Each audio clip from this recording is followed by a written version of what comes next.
Welcome to the Healing Place podcast, a space filled with inspirational stories of hope, along with practical advice for your healing journey. Your host is Teri Wellbrock, trauma warrior, writer, speaker, blogger, therapy dog handler, and founder of the Sammy's Bundles of Hope project. As a survivor and a thriver, Teri's mission is to shine the light of hope into the world by interviewing insightful guests from across the globe. Please stay tuned at the end of today's interview as we honor our sponsors. The Healing Place podcast is a fiscally sponsored project of Fractured Atlas. Now, here's your host and trauma warrior, Teri Wellbrock. Welcome, everybody, to the Healing Place podcast. I am your host, Teri Wellbrock, and excited to have with me today Michael Skinner, who's here to talk to us about his role as a musician, but also as a mental health and trauma advocate. So welcome, Mike. Hello there. Thank you for having me. Absolutely. We've been connecting, for a while now. We see each other, I think, on Ace's Connection a lot. Right. You put articles out and I put my stuff out through the podcast, and I'm so glad we finally have this opportunity to sit down and talk about what it is you do to help others along their journey.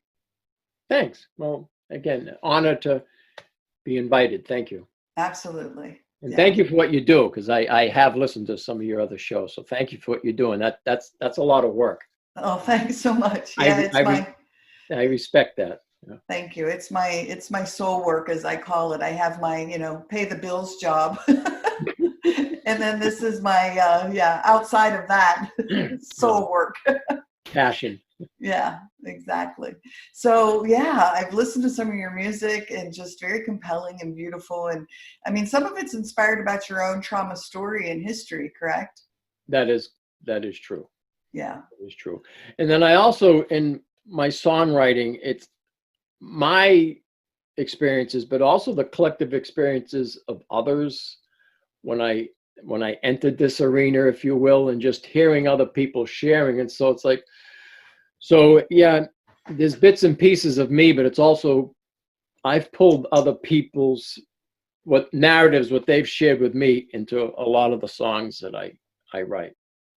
Yeah, that's beautiful. It's very poetic because, I mean, while all of our stories, those of us who've been through trauma, are different, there is an underlying, there's just a connection, right, in our truths. And that's what was profound for me, because I never wanted to talk about my stuff or whatever. I just thought it was just me. But when the difficulties arose back in '93, and then just being in support groups, whether it was for childhood sexual abuse or mental health groups, or even going to adult children of alcoholics support groups, there was, wow, no, I'm not alone in this. And it made me feel better, because that camaraderie, but it was helping to give connection, but recognizing that, no, I'm not alone in this. Sadly, there's millions of us. Yes. Well, and I think music for me, it soothes my soul in so many ways. And so I think you putting words to it for many has to be even more empowering for them. It's not only your beautiful music, but the fact that there is that connection of that trauma story. I wish I could have continued in the music world that I knew when, just as a singer-songwriter or whatever, but I'm honored and humbled that people ask for my songs, or they buy a CD, or the little different peer support newsletters, or the trade, or whatever. They'll ask, can we use your lyrics? Can we print them out? And I send it to them. I send them the Word document, or I'll send them a link, or I'll send them an MP3 of a song, because it is resonating with them. And so I'm honored that they want to utilize it. So that's huge for me. I'm reminded of that every day, and I'm touched by that people. So I I reach people, because, and sometimes you're not sure that you are, but then someone will send me an email or maybe a little Facebook post or something. Oh, I love this song. I loved when you did that. And like, yeah, it's like, oh, I just want to go, oh, thank you. I want to give them a big hug. But it is. So it's music is, it's healing. It helped me as a child, and it's helped me my whole life. And then I do believe in the power of music and in the healing arts in all their forms. I truly believe it. And I wish there was more of it. Yeah, for sure. Beautiful. So talk to us a little bit about ACEs and your role in, advocacy work. I started right around 93, right after the troubles hit. I started doing some volunteer work with a small nonprofit here in New Hampshire called New Hampshire Incest Center, but they defined it broadly. Anywhere there was a position of power and control, so it wasn't just within the family, and then also with mental health organizations, and then other child abuse organizations. So ACEs came later. Obviously, when that came out, that was like, wow, oh, they get it. This is what we were talking about this in our support groups, back in the 90s. And then finally you're getting, the doctors and the scientists saying, hey, this is real stuff that we were questioning and saying, there's something to this. All of us have these issues. And what's the common denominator? Our childhood. So back to the question, the ACE, where would you want me to connect with that on that? Yeah, just your advocacy work and what it is you're doing, that role in your life. I'm serious about, but I say what I'm in is the trauma, abuse, and mental health arena. So I don't just focus on child abuse, childhood sexual abuse, or the mental health. I look at all of it, and the trauma, because people have trauma, and that's, to me, is with the ACEs, is that underlying connection. We've all been hurt in life. We've had losses. So maybe I haven't experienced what someone else has had, but they haven't walked in my shoes, or I haven't walked in yours, but we're all connected to something.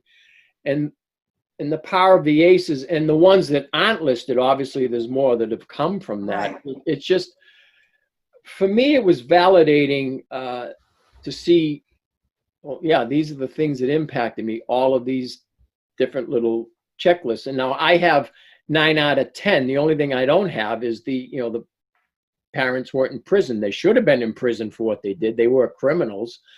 But I just want to make that connection. So when I speak or perform, I'm always sharing that thing, that we're connected to this, and it has a lifelong impact. It does impact our mind, body, and spirit. And that can be overwhelming, but at the same time, there's ways to heal. This stuff still impacts me. I just had because I deal with dissociation, so I'll space, okay, then refocus, bring me back, and I've learned to live with it. Do I like it? No. But it's part and parcel of it was a coping skill in childhood. It's a pain in the butt as an adult. And it's more than just senior moments or whatever that's with me, but understanding, these are some of the effects. And when if I share that, letting folks know that, hey, we're okay. This stuff impacted is you're not crazy, you're not weak, you're not stupid. It's just the adverse experiences we've experienced in life has had an impact on us.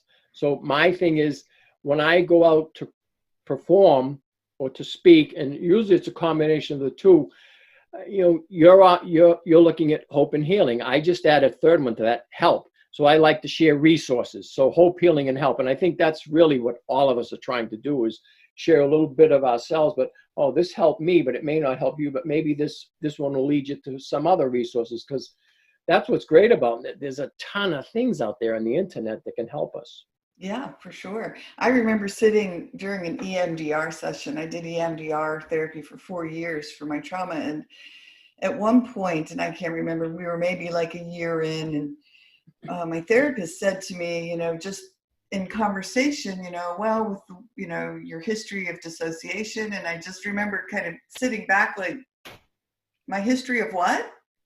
And she was like, well, how you dissociated and you compartmentalize things and put your traumas in little boxes and dissociated and you see things from outside your body. And I was like, holy moly, I didn't even know I was doing it. And so, it was in EMDR that I first got a complex post-traumatic stress disorder diagnosis, CPTSD. And the first time I heard about dissociation. And so having that light shined on it was just so eye-opening. And it really was, that in itself was healing, because I finally had a name for what was happening to me. I agree. And when I first started dealing with my stuff back in 93 and 94, I read every book, every article, every conference I could go to learn, to educate myself. But I still had to feel it. And I became aware of dissociation. And I had friends who had different parts or different levels of dissociation, but I would not talk about it. I was afraid, because I just thought it was one more stigma that was going to be used against me, because I was already hearing, oh, he's mentally ill, and I was just getting tired of hearing that. I did not want to bring that into the picture.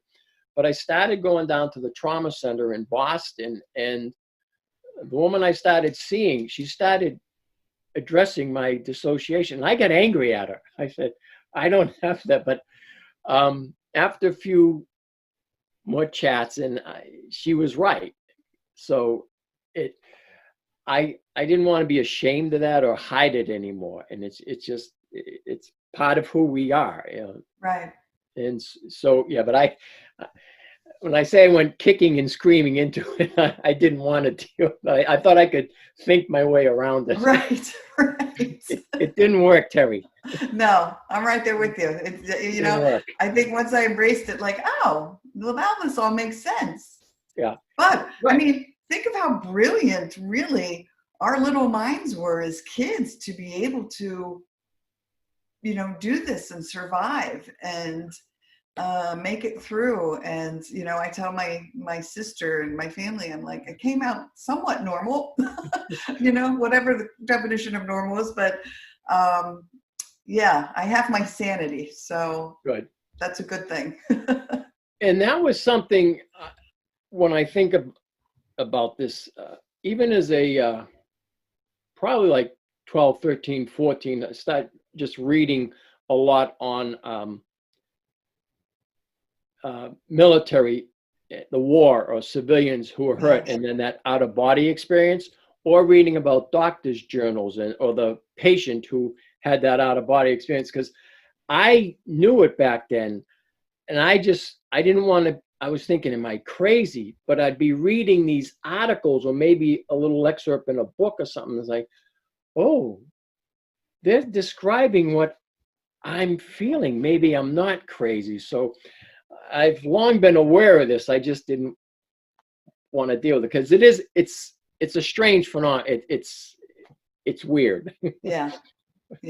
And I've talked about this before on the podcast, but I think my big aha moment of knowing that I'd really done some powerful healing work was when I would go back into traumas in EMDR.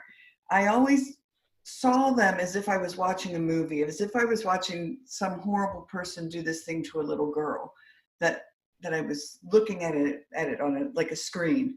Right. And then probably 3.5 years, like close to the end of our 4-year journey, we had gone back into a bank robbery that I had been involved in, the second bank robbery. And all of a sudden I was like, oh my God. And my therapist was like, what's happening? And I just was sobbing. And I said, for the first time ever, I just saw this from within my own, like I was looking out through my own eyes, and I had turned my head and saw the guy running with the gun, and but I was back in my body. And right. That was crazy powerful, because I finally had done enough healing work that I was okay to be back in my body. I didn't have to be out of my body to relive it. Good. Yeah. And that's That's when you know, like, some healing has happened.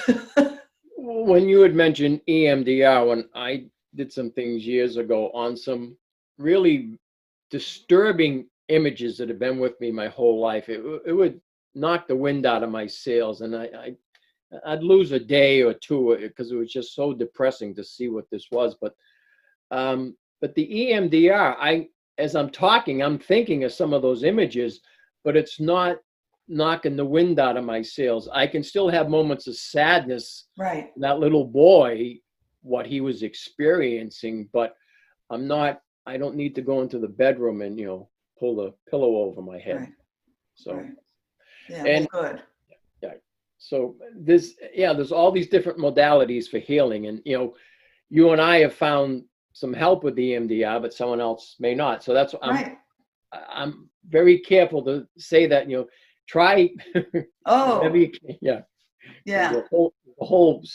There's a whole lot of things out there that you can do. Well, and I think what you said about reading everything you could get your hands on and all the research that you had done, and I mean, mine wasn't just EMDR. I have this whole coping skills toolbox, which is what I like to bring people on to talk about on the podcast as well. There's EFT tapping and, mindfulness training and all of these. I've utilized them all because they've all been a part of that journey. Yeah. Right.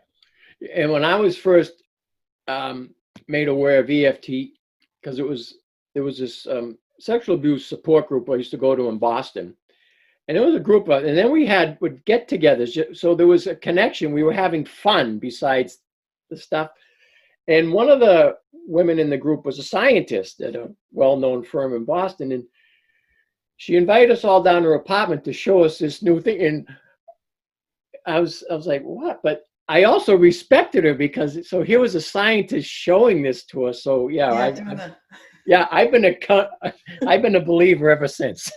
Right. No, I think it's, and it's fascinating because more and more people are starting to realize the huge benefits of it. Even though some parts you look like a monkey and tapping under your armpit, but it's awesome. It is, yeah. And then just simple things of, walking. Walking is a big thing for me, being in nature, Yes.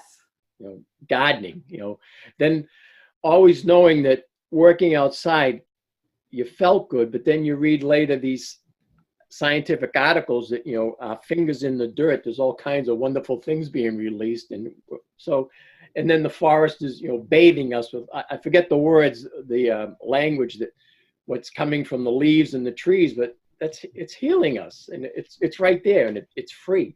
Yeah, I love that. I even talk about it as nature baths. Yes, because it is. It's bathing in there's just such a peacefulness and serenity that comes from nature. Right. Yeah, beautiful.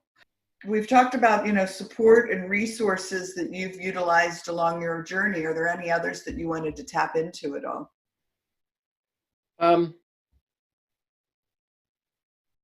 I've had support through with individuals and also from the organizations of 1 in 6 and Male Survivor. They have been very helpful.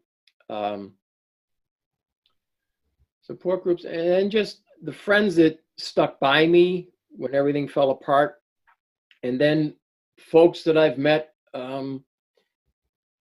after 93, so from support groups. So I still have, my musician friends I've known forever who are still supportive. We're friends, and they may not, they usually don't understand all what's going on. They know it was traumatic, but we still meet or chat as human beings. Yeah. And I'm not the other. I'm not something to be afraid of. So I'm grateful with support that I have.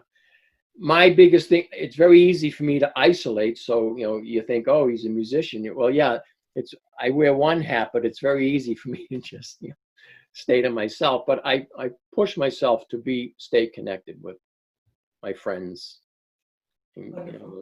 So 93, it was an important year. Do you want to talk about it at all? Well, I at that time I was happily married, 5 daughters. We owned a home. I was a successful music business owner. I managed and booked bands, up and down the East Coast and as far Midwest as Chicago. And I would get the bands when they were just signed and coming up, or the bands that were once big that I used to go see, like someone like Foghat or something. Oh, yeah. Now I'm booking them in a nightclub. So, and I also had a sound lighting camp. I loved what I was doing, and I was still drumming on the weekends with a band. The name of the band was the Classics. So we were doing all rock and roll classics. So my life it looked perfect. But what had happened, Teri, is because I was going to adult children of alcoholics meetings, and more stuff, all the memories, those little Polaroid snapshots, I kept stuffing them down. They just started bubbling more and more and more, and I couldn't stuff them down. I ended up having a nervous breakdown from them because it was as if I felt as if I had to watch a movie of my childhood, and it was devastating. So all those little snippets now became a long reel. It became a movie, and it did a number on me. Someone later said, well, that was actually a breakthrough. So I say breakdown, breakthrough, because I needed to do that to heal. I wish it would have happened a different way, but that's what happened. So when I say I fell apart, I couldn't work. I had to close my business, but I was in a place financially that, we didn't lose our home, had the vehicle. So we were taken care of, I had a private disability policy. I never thought I'd tap into that. So, so then it was rebuilding my life. So, but we talk about complex trauma. You then get, a lot of us, we get re-traumatized in the mental health system, because I just shared with you, I was an active, successful human being in the world, and now I'm having a hard time, and now I'm being told you're mentally ill, you'll never work again, you'll never be in music. That just became this one mantra over and over again. And there were a few people that weren't part of that, but that was what I knew in the mental health system, that this is my life. And every time they're telling you to share stuff, I'd share something. That was a reason to bring out the prescription pad. Yeah. I never did any drugs in my life. I used to drink too much as a young person, but now all of a sudden I'm on these regimen of drugs. I remember my oldest daughter shaking me, and because I'm just in this drug stupor, and I can't respond to her. Dad. And I knew what she was doing, but I couldn't even, and you're starting to drool. How was that healing me? Right. So that added, now I had to heal from the trauma of how I was treated in the mental health system. So that helped fuel my passion for advocacy, because obviously if it was just me, sad story, okay, move on. But it wasn't me. There's tens of thousands of us who have gone through this, and there's a whole, ex-survivor movement, which they're referring to what happened to them in the mental health system, and that is wrong. Even today with the ACEs, and a lot of them, they're trauma informed, but they're not trauma practicing. You can look at the ACE study and all the other things, read all the literature on what trauma does, but if you're still practicing the old, you're mentally ill and here's a pill for everything that's wrong with you.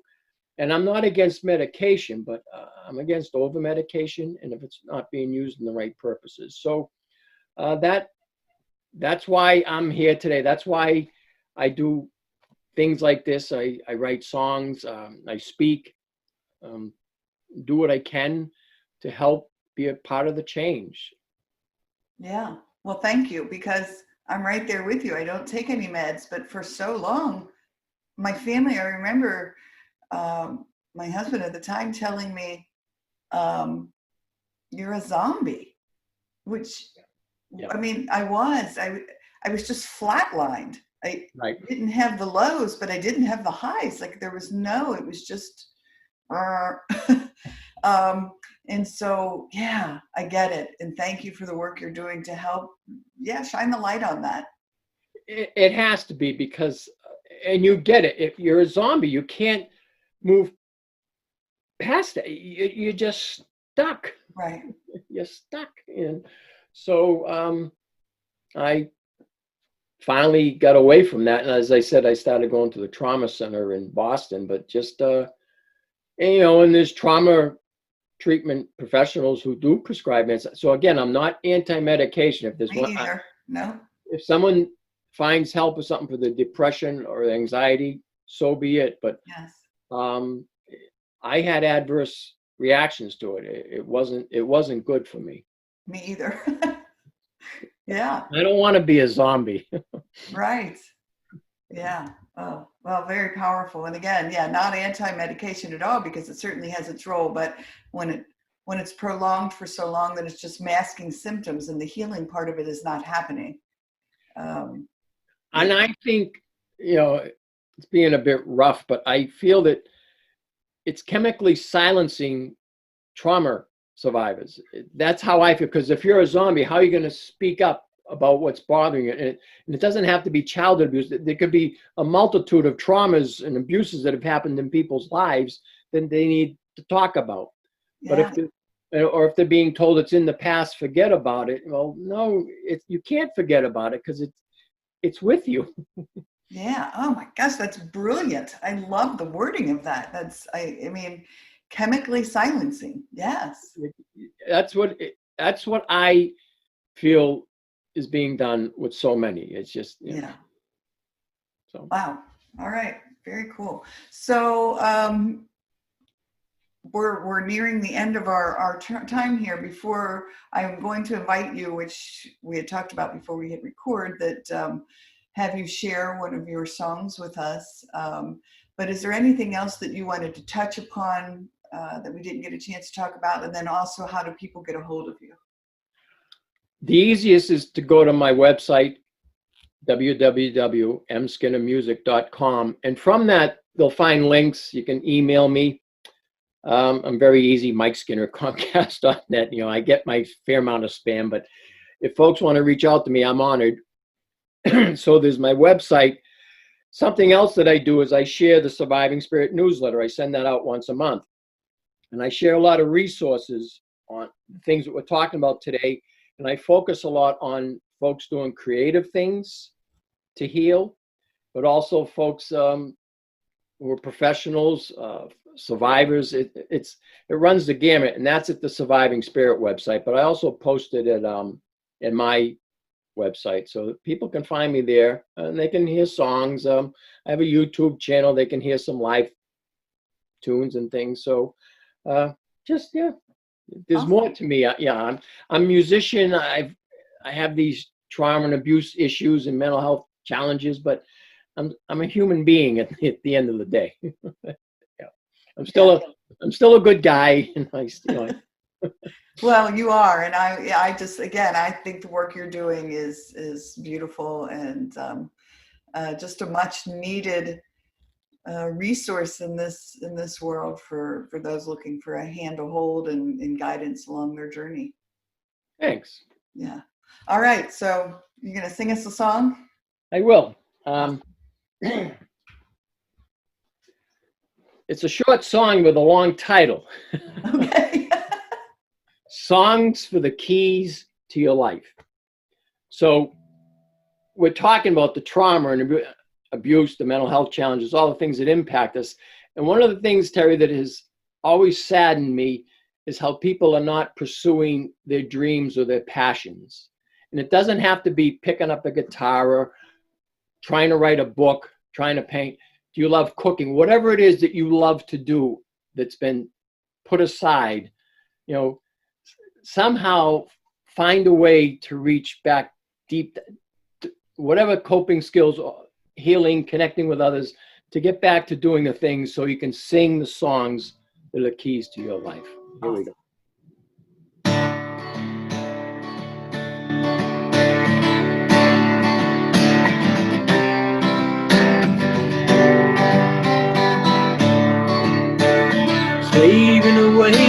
your fingers to the bone. The grindstone is all that you see. Once made of gold, now turns to a cold. Your hands have forgotten your dreams. Do you even know? Do you even care? When did you drop the keys? Keys to your dreams, the music to your soul. Remember how you once sang to me. Songs to the keys to your life. Songs to the keys to your life. Songs to the keys to your life. And you sung your soul to the keys to your life. Wasting away and what there to say of all the things that you love. Now all I see is broken inside, love of only your wealth. That now the dream, manipulation and schemes climbed your way to the top. Look around, what do you see? A wasteland of all that you love. Songs to the keys to your life. Songs to the keys to your life. Songs to the keys to your life. Have you sung the song to the keys to your life?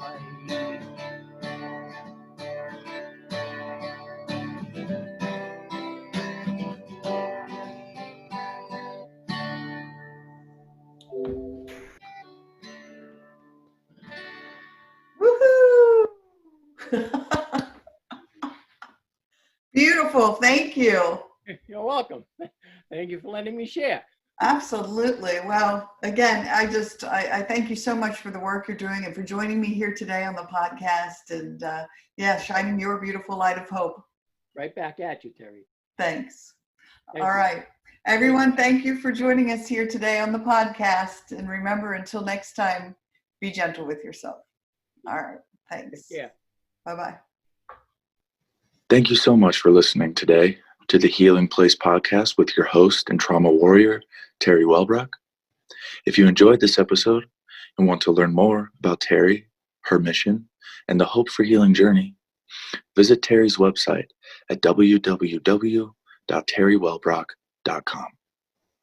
Thank you for liking, commenting, sharing, and offering your reviews on our YouTube channel, audio outlets, and Facebook page. And as Teri reminds us, until next time, remember, be gentle with yourself.